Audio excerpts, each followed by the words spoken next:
Salut à toutes et à tous et bienvenue dans cette nouvelle revue de presse. On commence en France avec cette une de l'équipe, prolonger le plaisir. L'OM Monaco qui reste sur des victoires cette semaine en Ligue des Champions s'affronte ce soir dans un sommet alléchant. Ok, podium pour la Provence. Un succès contre l'ASM permettra aux Marseillais de renouer avec le succès en championnat et de terminer l'année 2025 à la 3e place. Côté monégasque, victime d'une gêne au mollet gauche, Paul Pogba revient à la compétition fin novembre, ne figure pas dans le groupe de l'AS Monaco qui se déplace à Marseille. Selon le club de la Principauté, Pogba a contracté cette blessure très légère au mollet gauche lors du dernier entraînement qui s'est déroulé ce samedi au centre de performance de la Turbie. Comme le mot d'ordre au club concernant le champion du monde est de ne pas prendre de risques, il n'a pas été retenu pour le déplacement. Toujours en Ligue 1, le PSG s'est imposé 3-2 face à Metz d'une courte tête pour l'équipe. Face à la lanterne rouge, le PSG a ennuyé, mené, puis joué à se faire peur. Pour le Parisien, c'est les frissons du champion. Les hommes de Luis Enrique ont paniqué, mais ont repris au moins provisoirement les commandes du championnat. Gonzalo Ramos, John Tou et Désiré Doué sont les buteurs parisiens et Dominguez et Tsitashvili ont maintenu les espoirs en vie messins. Dans l'autre résultat d'hier, le Paris FC s'est incliné lourdement 3-0 face à Toulouse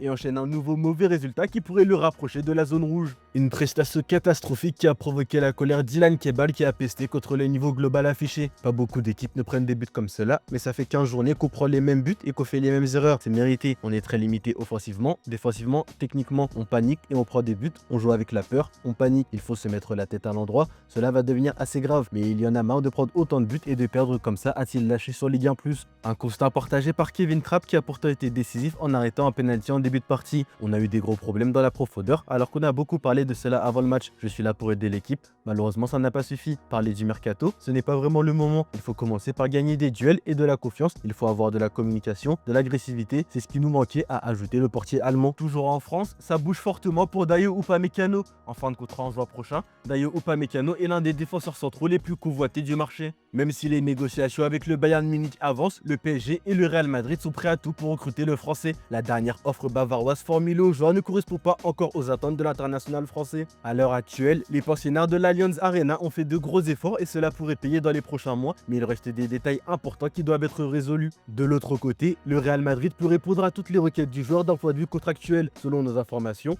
le PSG a également fait savoir aux joueurs qu'il pouvait répondre à ses exigences salariales s'il venait à poser ses valises dans la capitale. Direction l'Espagne où le Barça a été létal comme l'écrit Sport. Les Catalans ont vaincu Osasuna 2-0 au Spotify Camp Nou et conservé leur place de leader en Liga malgré une grosse résistance défensive de leur adversaire. Osasuna, pire équipe à l'extérieur de Liga, a rendu la tâche difficile, mais les hommes de flic ont assuré l'essentiel grâce notamment à Rafinha. Pour le journal, Rafinha n'abandonne jamais. Le Brésilien a signé un doublé décisif pour les Blaugrana, brisant un mur défensif après 70 minutes de patience et d'inefficacité. En première mi-temps, le Barça domine sans marquer, malgré les essais de Ferran Torres, Lamine Yamal ou même Rashford. À la reprise, le FC Barcelone a accéléré et c'est Rafinha qui a surgi d'une position axiale avec son pied gauche et ouvert le score. Le capitaine barcelonais va doubler la mise 15 minutes plus tard et sceller la victoire des siens. Pour le Mundo, Rafinha est à la rescousse. Rafinha retrouve son meilleur niveau depuis son retour de blessure, coïncidant avec la série victorieuse du Barça. Son énergie et leadership manqués, son doublé consolide la 7e victoire consécutive à domicile et porte l'avance à 7 points sur le Real Madrid de Xabi Alonso qui joue ce soir à Alaves. À Madrid justement, la pression s'accentue sur les épaules de Xabi Alonso.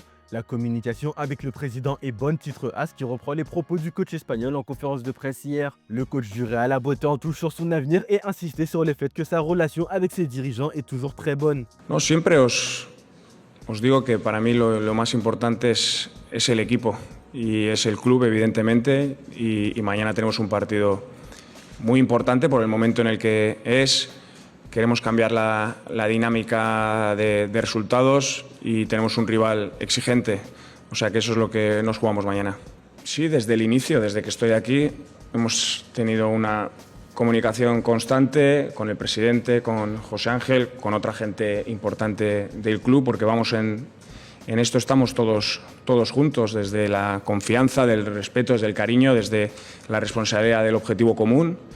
Siempre es buena la comunicación. Pour le journal, c'est la dernière chance pour Xabi. Il affronte une situation critique contre Alaves où un faux pas pourrait entraîner son licenciement immédiat. L'équipe traverse une crise avec seulement 2 victoires sur les 8 derniers matchs toutes compétitions confondues, un écart de 7 points sur les leaders le Barça et plusieurs absents majeurs en défense, Carvajal, Trent, Militao, Alaba, forçant à l'improvisation. Mbappé, auteur de 56% des buts du Real cette saison, sera de la partie malgré une gêne au genou et espère faire un retour décisif ce soir. Malgré les blessures et les sanctions, le coach des Merengues mise sur le vestiaire uni avec des leaders pour traverser la crise et complète avec des jeunes de la Castilla comme Valdepeñas. Toujours à Madrid, Griezmann élargit l'âme, écrit Marca. Antoine Griezmann a sauvé l'Atlético Madrid d'un match compliqué contre Valence en inscrivant le but décisif d'une frappe du gauche. Koke avait ouvert le score en première mi-temps sur corner, mais Beltrán a égalisé juste après la pause. Griezmann a ensuite donné la victoire juste après son entrée en jeu au Colchonero sur le score de 2-1. On part en Angleterre où Liverpool s'est imposé contre Brighton, notamment grâce à un doublé d'Hugo Ekitike. Si le Français a porté les Reds,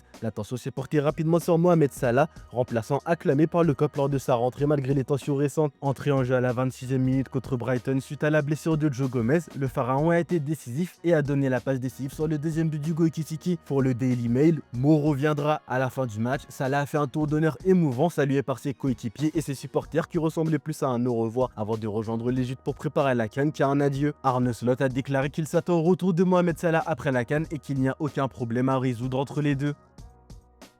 I think the reason why he wasn't in Milan was his interview, and the question is always, and everybody has a different opinion about that. Should he be once, twice, three times, four times, 4 months, 12 years? Every manager makes different decisions in that, but he wasn't involved in the game against Milan, and I spoke to him yesterday, and I think, as I usually never say anything about where we talk about, I'm not going to make an exception now, but I think actions speak louder than what has been said. He was in the squad again, and when I had to make my first substitutions, I brought him in, and he performed as I think every fan, including me, would like him to perform today. No, for me there's no issue to resolve. For me, he's now the same as any other player. You talk to your players if you're happy or unhappy with things, but there's nothing for me to talk about after what happened against Leeds.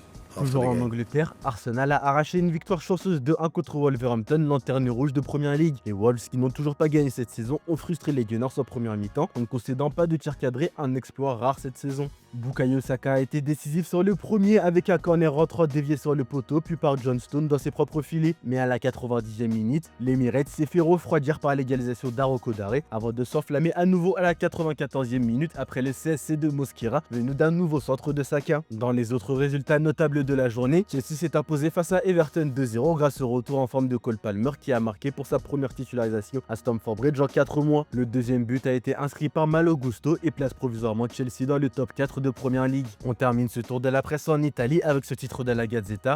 Offre rejetée. Le PDG de la Juventus a annoncé avoir recalé l'offre d'achat de Tesser pour 65,4% des actions de la Juventus, valorisées à environ 725 millions d'euros. Il affirme que l'histoire et les valeurs du club ne sont pas à vendre, soulignant l'attachement familial à Agnelli depuis 102 ans et le soutien continu à l'équipe.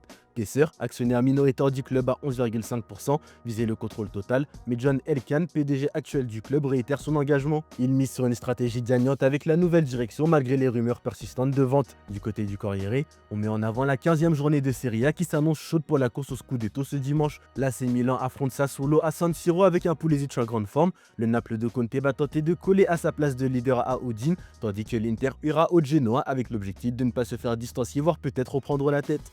Voilà, c'est tout pour aujourd'hui. Bonne journée à tous. Merci de votre fidélité.